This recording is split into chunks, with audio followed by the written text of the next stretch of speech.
तर आपण घरच्या घरी साजूक तूप कसं बनवायचं आणि एकदम रवाळ असं तूप कसं बनवायचं हे आजच्या व्हिडिओमध्ये बघणार आहोत. तर तुम्ही समोर बघू शकता तर ह्या अशा पद्धतीने आपण ही 5-6 दिवसाची साय काढून ठेवली होती. तर माझ्याकडे 1 लिटर दूध येतं, तर त्या दुधाची साय दूध चांगलं खरपूस रंगावर तापून नंतर ते रात्रभर फ्रीजमध्ये ठेवलं तर साय खूप जाडसर बनते त्याची. आता आपल्याला ही पूर्ण साय काढून घ्यायची आणि ही साय काढल्यानंतर आपण ह्या ज्या पातेल्यात ही साय साचवलेली आहे, ही जी साय आपण आता काढून घेणार आहे.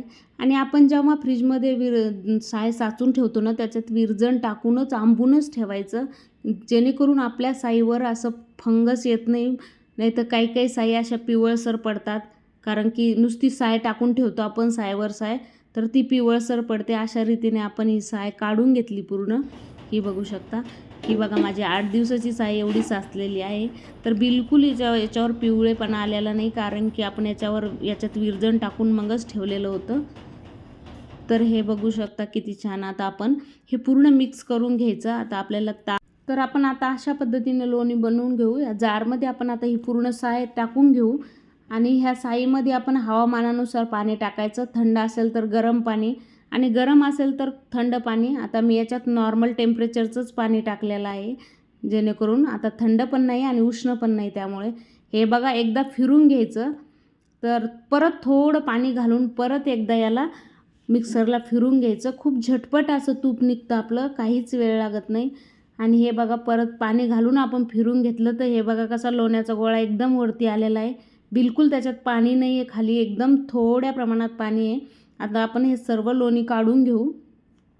हे बघा 8 दिवसाचं किती खूप सारं लोणी पडलेलं आहे आणि खूप फास्ट होतं तूप ह्या पद्धतीने केलं तर.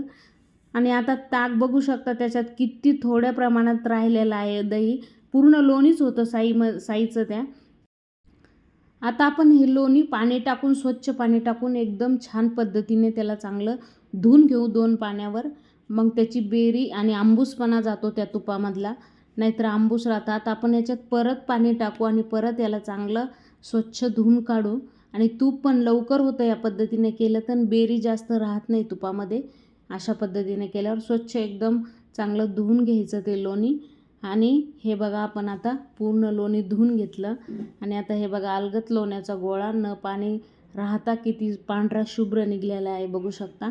आता आपण याला तूप कढून घेऊ. तर तूप कढवण्यासाठी मोठं पातेलं ठेवायचं, जेणेकरून हे फसफस होतो आलं तर वरती जात नाही. आणि जाड बुडाचं ठेवायचं, लोणी जळत नाही, मग तूप जळत नसतं. तर हे बघा आता मी याच्यावर पातेलं ठेवलं मोठं आणि त्याच्यात तो लोण्याचा गोळा टाकलेला आहे. तर ह्या अशा पद्धतीने खूप फास्ट प्रोसिजरनं आपल्याला कंटाळा येतो कधी कधी, पण फास्ट होतं. आता हे बघा 5 मिनिटानंतर हे पूर्ण फेसाळलेलं आहे. तर आपल्याला 20 ते 25 मिनिट तरी लागतं पूर्ण तूप व्हायला. पळीना त्याला सारखं हलवत राहायचं, जेणेकरून वरती येणार नाही, उतूनही जाणार आणि खाली पण लागणार नाही गॅसला.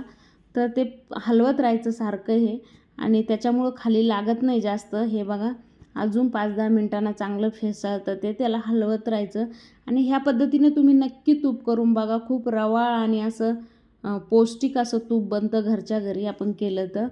तर बघा आता परत सगळं फसफस उतू गेल्यानंतर, पाण्याचा तडका कमी झाल्यानंतर ते खाली जातं आणि परत तडतडायला लागलं. आता आपल्याला एक ट्रिक वापरायची रवाळ तूप होण्यासाठी. 2 उग्ग थोडे पाण्याचे शिडके मारायचे. याच्यामुळं खूप तूप रवाळ होतं आणि एकदम रवेदार असं पडतं तूप.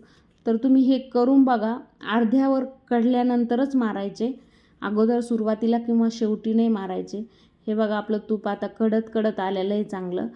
हे बघू शकता. परत त्याला चांगलं हलवून घ्यायचं पळीनं, खाली काहीच लागत नाही त्याच्या असं हलवत राहिल्यामुळं. आणि खूप तुपाला कलर ते एकदम व्यवस्थित एकदम गोल्डन कलर आला त्याला. हे ॲक्च्युली म्हशीचं तूप आहे, तरी पण कलर खूप त्याचा पिवळा आला. तर आपल्याला याच्यात आपलं हे तूप जास्त पौष्टिक बनवण्यासाठी आपल्याला याच्यात आता तुळशीचे पानं टाकायचे. तुम्ही नागवेलीचं पान बी टाकू शकता टिकून ठेवण्यासाठी, आणि तुपाला खूप छान सुगंध येतो त्यांना. पण तुळशीच्या पानांना हे तूप एक आयुर्वेदिक बनतं त्याच्यात. आणि हे पानं टाकायचेच तुम्ही तुळशीचे, हे एक औषधी रूप बनतं त्या तुपाचं. तर हे बघू शकता तुळशीचे पानं सगळं आता आपलं तूप बनत आलेलं आहे. तर आता गॅस बंद करू आपण. आणि हे बघा आपलं तूप किती गोल्डन कलर आलेला आहे आणि किती छान पडलेलं आहे. तूप पण जास्त प्रमाणात पडलं. 8 दिवसाची साय होती तरी पण तूप खूप छान पडलेलं आहे.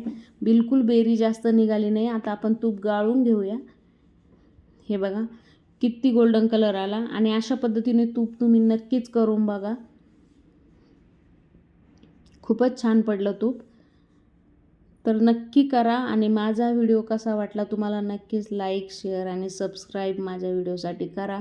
आणि एक तुळशीचं पान हे त्याच्यात राहू द्या असंच, कारण की तूप खूप छान पौष्टिक होतं.